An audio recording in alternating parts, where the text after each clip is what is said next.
이어서 보도국 한치호 논설위원과 정무위의 암호화폐 관련 긴급 현안 보고에 대해서 자세히 짚어보겠습니다. 안녕하십니까? 네, 안녕하십니까? 자, 앞에서 장가희 기자가 오늘 정무위 긴급 현안 보고에 대해서 잠깐 짚어줬는데 네. 이 자리에 이제 각 부처의 책임자가 출석을 해서 질의응답을 그렇죠. 하는 시간을 가졌습니다. 네. 좀 하나씩 짚어볼게요. 네.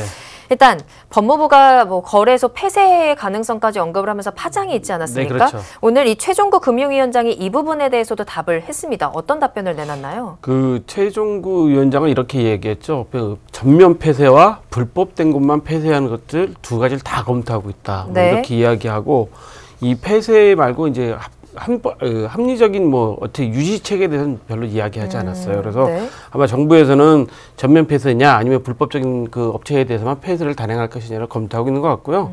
그 두 가지 모두 검토하고 있으니까 그 중에서 하나로 결정될 것 같습니다. 어쨌든 거래소 폐쇄 가능성을 아예 닫은 상황은 아닌 거네요. 정부가 이런 정책을 자꾸 이야기할 때는 네. 그걸 검토하고 있고 여론의 추이를 보는 거기 때문에 아마도 그 정부와는 그 일부 폐쇄안으로 가지 않을까 그렇게 조심스럽게 예측됩니다. 예. 어쨌든 이 거래소 폐쇄에 대해서 지금 투자자들이 굉장히 청원까지 할 정도로 그렇죠. 반발을 하고 예. 있는 상황인데 어떻게 될지 좀 궁금해지는 부분입니다. 네. 자, 이와 함께 이제 정부의 대책을 총괄하고 있는 네. 사람이죠. 홍남기 국무조정실장도 답변을 내놨는데 그렇죠. 암호화폐 금융상품으로는 볼 수 없다 이런 얘기를 했다고요. 이제 홍 실장은 이런 이야기를 했습니다. 일단 현재 그 정부가 대책을 만들고 있는 게 시간이 많이 걸리고 있다는 이제 질타가 있자 뭐라고 대답을 했냐면 네. 그 한쪽으로 치우치지 않게 그러니까 균형 잡힌 대책을 만들기 위해서 어느 한쪽의 의견만 듣는 게 아니기 때문에 열심히 지금 현재 그 안을 만들고 있으니까 시간이 좀 걸린다라는 해명을 하면서 네. 금융위 쪽에서는 지금 현재 그 이거에 대해서 금융상품으로 보지 않고 있다라고 대답을 했어요. 왜냐하면 이게 의원께서 질의를 그렇게 했거든요.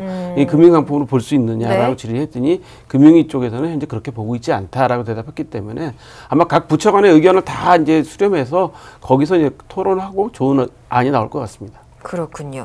자, 그와 함께 이 부분도 좀 짚어볼게요. 네. 앞서 리포트에서도 말씀을 드렸지만 금융감독원 직원이 투자를 했다가 네. 이 정부 대책 발표 직전에 매도를 하면서 좀 그렇죠. 이익을 봤다. 이 부분에 대한 의혹이 계속 나왔는데 네. 이에 대한 질문이 있었죠. 이거는 이제 지상욱 의원이 이제 질의한 거에 대해서 금융감독원장이 네라고만 대답을 했어요. 그러니까 일단 인정을 한 거네요. 인정한 거죠. 그러니까 네. 금융감독원 직원이 가상화폐 투자를 했다가 그 정부 대책이 나오기 직전에 이제 그 급등락하게 되니까 주식처럼 무슨 네. 발표가 나오면 뭐 급등락하지 않습니까? 그래서 그런 매도를 한 사례가 있다는 거는 확실하게 이제 첩보가 있다는데 확인해 준 거고요. 네. 거기에 이제 더 붙여서 이제 홍남기 실장도 뭐라고 얘기했냐면 공무원들도 이런 사례가 한두 건 더 몇 건 더 있는 것 같아서 현재 그 진상 조사를 지시했다고 했습니다. 그래서 이 문제만큼은 약간의 이제 파장도 있어 보입니다. 그렇군요. 어쨌든 그 사례가 있다는 건 이게 네. 정부 대책 발표를 미리 알고 매도를 한 것이냐, 네, 그렇죠. 그러니까 아니면 우연의 일치인 것이냐. 이제 이게 지금 국민들이 약간 여기에 대해서 이제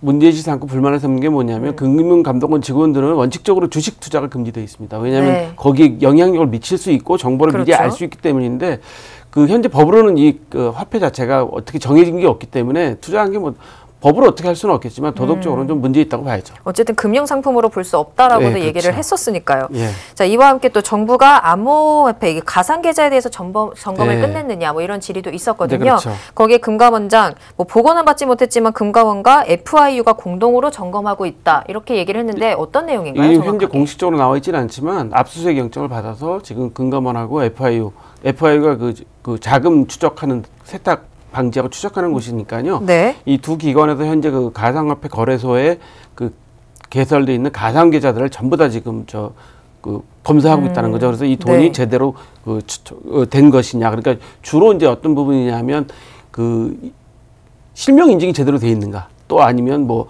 그렇지 않으면 뭐 지금 다른 그 범죄 자금의 세탁의 우려가 있느냐, 뭐 이 제대로 된 것이냐를 좀 보고 있는 거기 때문에 아마 FIU에서 자금의 흐름을 지금 보고 있기 때문에 좀 시간은 좀 걸리겠지만 네. 그 중에 이제 예를 들어서 뭐 범죄 혐의가 있다든가 탈세, 탈루나 뭐 차명계좌 의혹이 있다든가 하는 부분이 밝혀지게 되면 아마 정부로서는 강경한 대책이 나오지 않을까 그렇게 예상되는 부분인데 네. 분명히 이제 금융감독원장이 뭐라고 말씀하셨냐면 아직 점검 받지는 못했다. 보고를 받지 받지 못했는데 못했다. 네. 현재 점검 중이라고 했기 때문에 점검 사항 결과가 나오게 되면 아마 그 파장도 상당히 있을 거라고 좀 그러네요. 예상됩니다. 계속해서 이 암호화폐 시장의 그 파장, 혼란이 예. 계속해서 일어날 것 같아요. 언제쯤 네. 안정이 될 수 있을지 좀 제대로 된 대책들이 좀 나와야 될 것 그렇죠. 같거든요.